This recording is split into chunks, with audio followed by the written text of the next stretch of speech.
Hi everyone, कैसे हैं आप सभी। स्वागत है आपका अपने YouTube channel back to college पर। मैं हूं मोहन दोस्तों, और आज हम करेंगे पीजीटी हिस्ट्री का जो एनवीएस का पेपर है वो हमने सीरीज़ चला रखी है। सभी एनवीएस के पेपर डाल दिए हैं, चाहे यूपी का हो चाहे बिहार का हो, सभी एग्ज़ाम हमने डाल रखे हैं।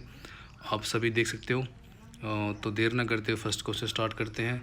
इलाहाबाद के अंदर जो 1857 का विद्रोह हुआ था उसका नेतृत्व किसने किया था? तो ये दोस्तों किया था लियाकत अली ने। 4 इसका राइट आंसर है। सेकंड देखिए, हड़प्पा सभ्यता में जुड़ा स्थल जो रंगपुर है वो किस नदी के तट पर है? ये इंपॉर्टेंट है क्योंकि ये दोस्तों ये भादर नदी के तट पर है। सिंधु पर जैसे मोहनजोदड़ो है और रावी पर जो हड़प्पा है, तो ऐसे हमें पता होना चाहिए कि कौन सा जो स्थल है किस तट पर पड़ता है। तो रंगपुर हमेशा याद रखिए। मादर, ये क्वेश्चन कई पीजीटी एग्ज़ाम के अंदर आ चुका है, तो इम्पोर्टेंट है ये।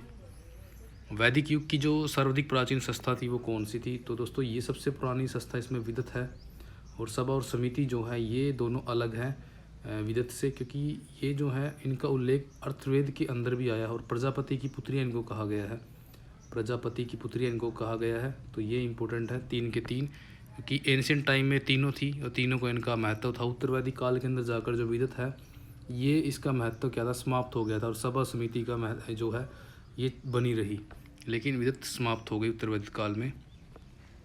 4 देखिए, भारतीय संस्कृति की आधारशिला क्या है? मानव कल्याण है, गाय है, गंगा है या ऋग्वेद है? तो हम क्या करेंगे दोस्तों, भारतीय संस्कृति की जब आधारशिला की बात करेंगे तो इसमें हम मानव कल्याण लगा देंगे। लेकिन यहाँ पे दोस्तों जो संस्कृति की आधारशिला है वो हमारे ऋग्वेद के ऊपर है। ऋग्वेद इसका राइट आंसर रहेगा। तो मैंने ये जो क्वेश्चन है मैंने डाला हुआ था एक ग्रुप के अंदर, तो उन्होंने मोस्टली इसका मानव कल्याण लगाया है, लेकिन इसका आपको याद रखना है कि ये ऋग्वेद इसका राइट आंसर है। काफ़ी ये यूनिक क्वेश्चन था जो एनवीएस में पूछा गया था। खरोष्ठी लिपि का जो उद्भव है वो किस काल में हुआ? पूर्व काल में या उत्तरवैदिक काल में या जैन काल में या बुद्ध काल में? तो खरोष्ठी लिपि आपको याद रखना है ये बुद्ध काल की बात है। इसका उद्भव बुद्ध काल के दौरान हुआ। जैसे अशोक वगैरह के जो अभिलेख हैं वो जो अफ़गानिस्तान का एरिया है वहाँ पर खरोष्ठी लिपि में मिलते हैं, तो उससे भी आप इसका आइडिया लगा सकते हो। प्राचीन धार्मिक आंदोलन और साहित्य से क्वेश्चन आया है। भागवत जो धर्म का निम्न में से कौन दार्शनिक संप्रदाय था? तो दार्शनिक संप्रदाय की बात हो रही है, जो भागवत धर्म की यहाँ बात हो रही है, तो ये विशिष्टाद्वैत से संप्रदाय से संबंधित है। विशिष्टाद्वैत से भागवत धर्म। 7 देखिए, अद्वैत काल की अनुभूति किस काल में हुई थी? तो दोस्तों ये उत्तरवैदिक काल के अंदर हुई थी। अद्वैत काल जो है उत्तरवैदिक काल के अंदर, जैसे उपनिषद वगैरह आए उनके अंदर अद्वैतवाद की बात हुई है। वृत्त संहिता की रचना किसने की थी? तो वृत्त संहिता दोस्तों वारामिहिर की रचना है, और ये इंपॉर्टेंट रचना है काफ़ी। 9 देखिए, जैन धर्म का ईश्वर के प्रति क्या विचार था? तो इसका क्या था, ईश्वर में ये विश्वास नहीं करते थे, तो ईश्वर में विश्वास गलत हो जाएगा। तीर्थंकरों में इनका विश्वास था, और देवी देवताओं में इनका विश्वास नहीं था। और यहाँ पे पूछी गई है दोस्तों, इन्होंने ईश्वर की बात हो रही है। तीर्थंकरों में तो इनका विश्वास था ही, लेकिन ईश्वर में इनका अविश्वास, ये सही हो जाएगा यहाँ पर, क्योंकि ईश्वर में इनका अविश्वास था। अर्थशास्त्र ग्रंथ की विषय वस्तु क्या है दोस्तों? अर्थशास्त्र की बात हो रही है, तो यह राज्य एवं जो शासन नीति का ग्रंथ है। अर्थशास्त्र जो है इसके अंदर राज्य और शासन की नीतियाँ हैं, तो ये इसका राइट आंसर है। कवि बाण जो है किस स्थान का रहने वाला था? ये इंपॉर्टेंट क्वेश्चन आया दोस्तों। ये शाहबाद जो हमारे हरियाणा के अंदर है, कुरुक्षेत्र के पास पड़ता है शाहबाद, जहाँ जैसे एकेडमी वगैरह भी है हॉकी की, जैसे जो रानी रामपाल है वो शाहबाद से है। मैं आपको एक चीज़ बता देता हूँ। और ये क्वेश्चन क्या है, हमारे हरियाणा वगैरह में पूछा जाता है, बहुत बार पूछा गया है। जो बाणभट्ट था वो शाहबाद का था। 12 देखिए, यूनानी ग्रंथ में चंद्रगुप्त मौर्य को क्या कहा गया है? ये इंपॉर्टेंट क्वेश्चन है, और इसको सेंट्रोकोक्टस बोला गया है। अर्थशास्त्र में उल्लेखित जो सीताध्यक्ष है वो किस विभाग का अध्यक्ष है? तो ये दोस्तों कृषि से संबंधित है सीताध्यक्ष। गुप्त वंश के शासनकाल में कौन सा स्थल जो है कला का महत्वपूर्ण केंद्र था? तो सारनाथ जो है गुप्त टाइम में क्या था, कला का महत्वपूर्ण केंद्र था। और सारनाथ पे क्या है, कई बार यहाँ पे जो स्तूप है कई बार बना है। एक रानी ने भी बनवाया है जो गढ़वाल वंश की थी। नेट में क्वेश्चन आया हुआ है, मैंने डाल रखे हैं नेट के क्वेश्चन, आप देख सकते हो। 15 देखिए, चंद्रगुप्त मौर्य अपने जीवन के अंतिम वर्षों में एक जैन साधु के साथ दक्षिण भारत चला गया। उस साधु यानी जैन मुनि का क्या नाम था? तो दोस्तों ये भद्रबाहु था, जो जैन मुनि था। इसके साथ जो चंद्रगुप्त मौर्य जो चले गए थे, और ये क्वेश्चन सारे एनवीएस एग्ज़ाम्स के अंदर हर बार आ रहा है।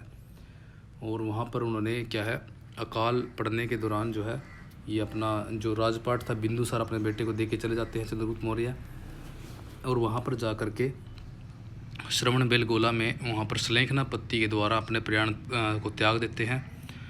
भूखे रहकर सलेखना पत्ती में भूखा रहना होता है जब तक कि मृत्यु नहीं आती। 16 देखिए, नालंदा विश्वविद्यालय का अंत हुआ, क्यों हुआ? तो इसमें अगर आप ऑप्शन देखते हो, वहाँ विद्वान उदासीन रहे, तो ये कोई सही ऑप्शन नहीं है। भारत में बौद्ध धर्म विलीन हो गए, ये भी इसका सही नहीं बनेगा। विद्वान आपस में अर्थहीन विवाद में उलझे रहे, ये तो था ही नहीं। तो राज्य ने मोस्टली क्या है, संरक्षण नहीं दिया, इसी वजह से वहाँ पर क्या है, बख्तियार खिलजी वगैरह ने आक्रमण किया। तो सेना वगैरह वहाँ पे नहीं थी। अगर राज्य संरक्षण देता तो वो राजा के अंडर होती वो चीज़, और सेना वगैरह वहाँ पे थोड़ी बहुत होती, और ज़रूरत पड़ने पर क्या है वहाँ पर सहायता पहुँचाई जा सकती थी, और नालंदा को क्या है बख्तियार खिलजी से जलने से बचाया जा सकता था, जो उसने 1203 में यहाँ पर आग लगा करके। और इसके बारे में एक और चीज़ फेमस है कि ये आग जो है दोस्तों कई महीने तक लगी रही थी, क्योंकि इसमें हमारे कई ग्रंथ वगैरह रखे हुए थे नालंदा के अंदर, बौद्ध और हिंदू धर्म के, तो वो जलते रहे थे, ये आपने पढ़ा होगा। 17 देखिए, चोल वंश के शासकों की महानतम जो है किस कार्य पर आधारित थी? दोस्तों इन्होंने जो इनका शासन जो था, शासन मोस्टली इम्पोर्टेंट रहेगा, और वो भी ग्राम प्रशासन की बात करते हैं। ग्राम प्रशासन सबसे अच्छा है आज तक का इनका, तो श्रेष्ठ शासन की व्यवस्था इसका आंसर रहेगा। अलाउद्दीन खिलजी ने किस हिंदू शासक को राय रायन की उपाधि दी थी? राय रायन, तो ये रामचंद्र देव को दी थी इन्होंने, और इम्पोर्टेंट है ये। चंदोवा भेंट किया था, और इनको एक एरिया था एलिचपुर शायद, आप देख लीजिए उसको, तो उसकी इनको सौंप दिया था, और इन्होंने एक एरिया की वहाँ पे इसको देनी थी, एक हर साल इनकम जो होनी थी वो अलाउद्दीन खिलजी तक पहुँचानी थी। 19 देखिए, सुल्तान कुतुबुद्दीन ऐबक की राजधानी ये लाहौर थी, क्योंकि ये लाहौर में ही शासन करता रहा। दिल्ली को राजधानी इल्तुतमिश ने बनाया था, सबसे पहले इल्तु आया था यहाँ। निम्नलिखित में से किस सुल्तान ने सर्वप्रथम ब्राह्मणों से जजिया कर वसूल किया? जजिया वसूल किया दोस्तों फिरोज शाह तुगलक ने। और ये 21 देखिए, हुमायूं ने 1555 में दिल्ली पर फिर से अधिकार प्राप्त किया। ये सिकंदर शाह को इसने हरा करके क्या किया था, अधिकार प्राप्त कर लिया था दोबारा। 22 देखिए, दिल्ली के लाल किला का निर्माण किसने करवाया? तो ये शाहजहां ने करवाया था। इम्पोर्टेंट क्वेश्चन है। किसके शासनकाल में मेवाड़ राज्य में मुगलों की संप्रभुता को स्वीकार किया? तो ये किया था जहांगीर में।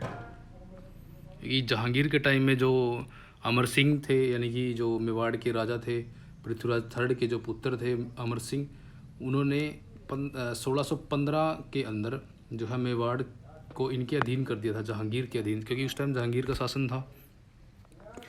जहांगीर ने किस गुरु को खुसरो की सहायता करने के आरोप में मृत्यु दंड दिया था? तो दोस्तों ये गुरु अर्जुन देव थे।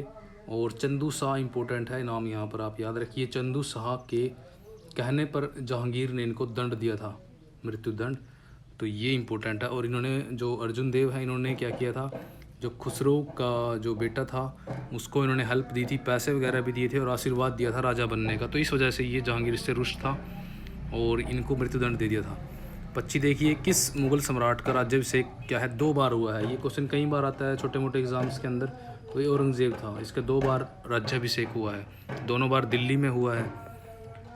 जय सिंह को राणा की उपाधि किस मुगल सम्राट ने दी थी? दोस्तों ये औरंगजेब ने दी थी। थोड़ा बाहर शोर हो रहा है तो आप मेरी आवाज़ पे फोकस कीजिए।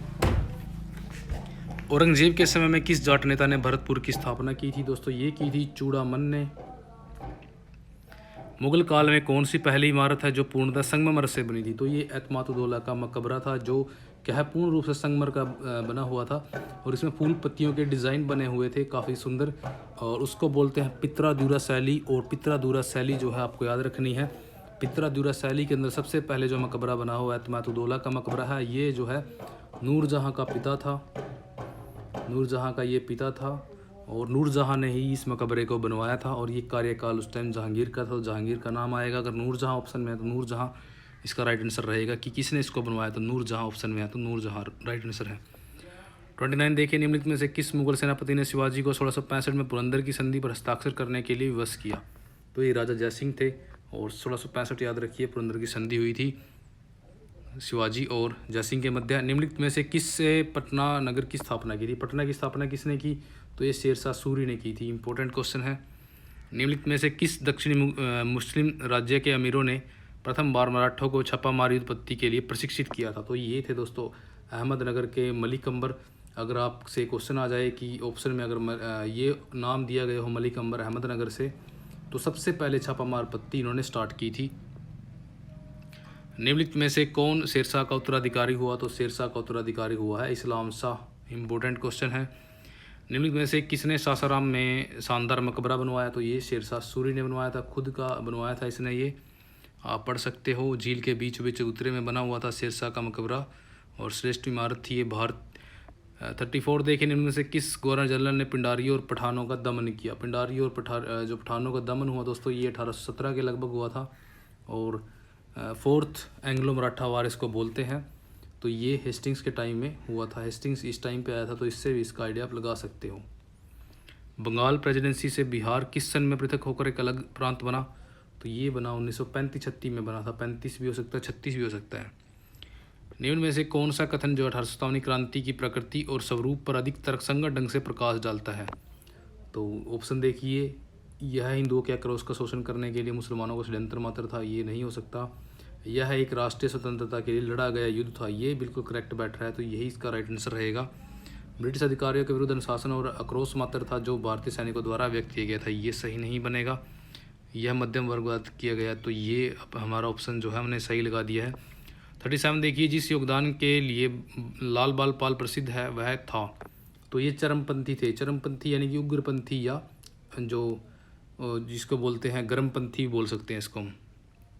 चरमपंथी वर्ड याद रखिए, आज तक ऐसा क्वेश्चन आपने नहीं देखा होगा कि चरमपंथ उसमें दिया गया हो। 38 देखिए, निम्नलिखित क्रांतिकारियों में से किसने अमेरिका में गदर पार्टी की स्थापना की? तो ये की थी लाला हरदयाल लाल ने। इंपॉर्टेंट क्वेश्चन है। कांग्रेस के अपने किस अधिवेशन में पूर्ण स्वराज्य का ध्येय घोषित किया था? तो ये किया था इन्होंने लाहौर अधिवेशन 1929। नेहरू ने इसकी जो है अध्यक्षता की थी। इंपॉर्टेंट है ये।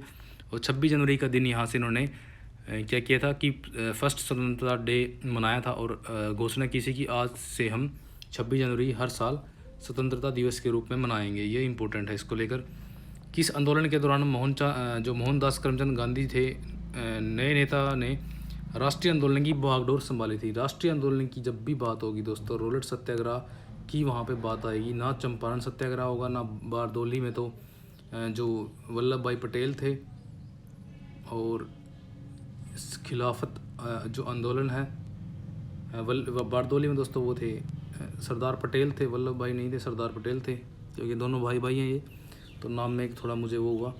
और चंपारण भी गांधी जी ने किया 1917 में, जिसमें इनको महात्मा की उपाधि रविंद्रनाथ टैगोर ने दी। खिलाफत आंदोलन 1920 में हुआ।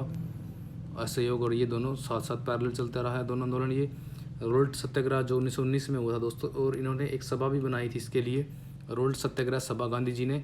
और अगर सबसे पहले हम बात देखते हैं क्वेश्चन की, तो क्वेश्चन में पूछा गया है कि नेता जिन्होंने राष्ट्रीय आंदोलन की भागडोर संभाली महात्मा गांधी ने। तो राष्ट्रीय आंदोलन जब सारा देश इकट्ठा हो जाएगा उस चीज़ को राष्ट्रीय बोलेंगे, ना कि चंपारण। चंपारण एक छोटा सा एरिया था। तो राष्ट्रीय आंदोलन रोल्ट सत्याग्रह। आज़ाद हिंद फौज का संगठन या स्थापना कहाँ हुई? तो ये हुई थी दोस्तों सिंगापुर के अंदर। वीडी सावरकर किससे संबंधित है? वीडी सावरकर की दोस्तों अभिनव भारत पार्टी है, और जो गदर पार्टी है ये लाला हरदयाल से है, और ये दोनों अलग अलग हो जाएंगे। अनुशीलन समिति जो है बंगाल से है, युगांतर पार्टी एक अलग जगह से है। तो 43 देखिए, इन घटनाओं को काल क्रम के अनुसार से लगाना है। तो सबसे पहले इसमें आएगी दोस्तों अनुशीलन समिति जो 1905-06 में बनी थी, फर्स्ट पे आ जाएगी। सेकंड पे आएगी अभिनव भारत जो 1904 में बनी थी, और गदर पार्टी जो है सबसे लास्ट में आ जाएगी, ये 1913-14 के लगभग बनी थी। और युगांतर पार्टी की डेट आप चेक करना, मुझे अभी इसका प्रॉपर से याद नहीं है कि युगांतर पार्टी का टाइम पीरियड क्या है। तो ये थे दोस्तों हमारे 43 क्वेश्चंस। आगे हम नेक्स्ट NVS का दूसरा डालेंगे। वेट करना अगली वीडियो की। तो जय हिंद, वंदे मातरम।